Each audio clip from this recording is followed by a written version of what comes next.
The famed Hubble Telescope marks its 25th anniversary in space tomorrow. On board the Hubble, when it first launched, was a high-speed photometer, or HSP. And that first HSP was built in a clean room at the UW Space Science and Engineering Center on Dayton Street. That HSP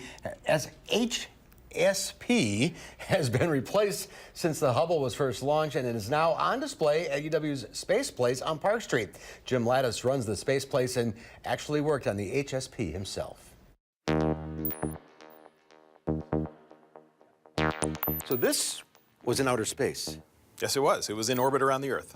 And what are we looking at here? So this is the high-speed photometer, which was one of the original science instruments built for the Hubble Space Telescope, built here on campus by UW scientists and engineers. And it was launched with the Hubble. When the Hubble was launched in April of 1990, our instrument was on board.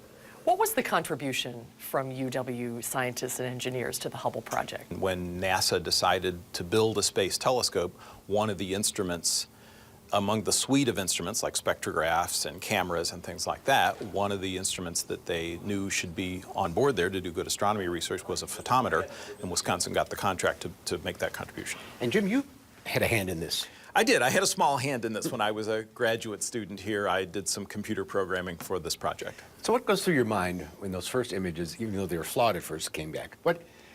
I was part of that?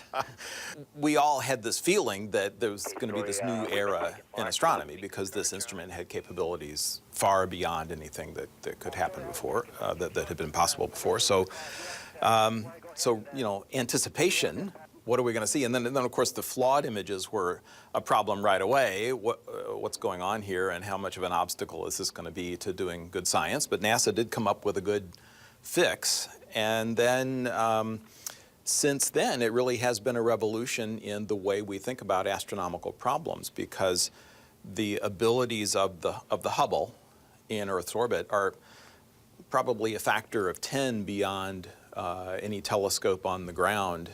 That it's changed what astronomers can do, and it's certainly changed enormously how we think about the universe. All kinds of conclusions that we couldn't have come to before, like being able to say the universe is 13.7 billion years old, or something like that.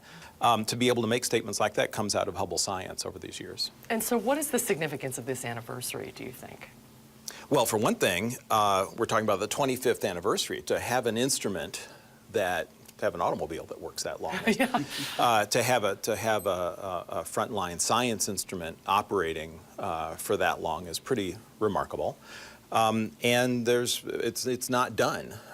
There's plenty of research programs that are still depending on the Hubble and will still for some years to come. So 25 years is an amazing contribution for an astronomical instrument. Is this a space antique?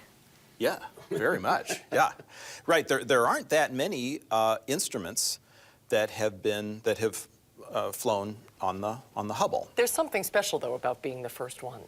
Wow, I think so. Don't you think? Yeah, I think so too. I certainly think so. I mean, there are very deep connections here to the history of science done here at Wisconsin, right here in this instrument.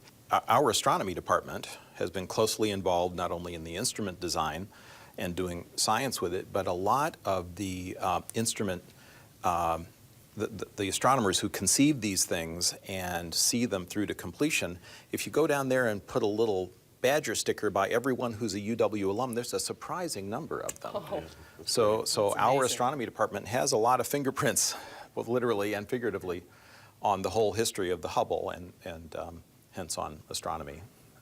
Jim, thanks. Thank you, Jim. My pleasure. And a birthday present from Hubble to us. NASA released this brilliant tapestry of young stars flaring to life to commemorate a quarter century of Hubble's exploration of the solar system and beyond. This giant cluster of about 3,000 stars is called Westerlund 2, named for the Swedish astronomer who discovered the grouping in the 1960s. It's about 20,000 light years from Earth. Wow. It is mind-numbing. It is mind-numbing. Jim is so brilliant, yeah, too. And they think the Hubble will last for about another 5 years. So right. get their money's worth out. Incredible stuff.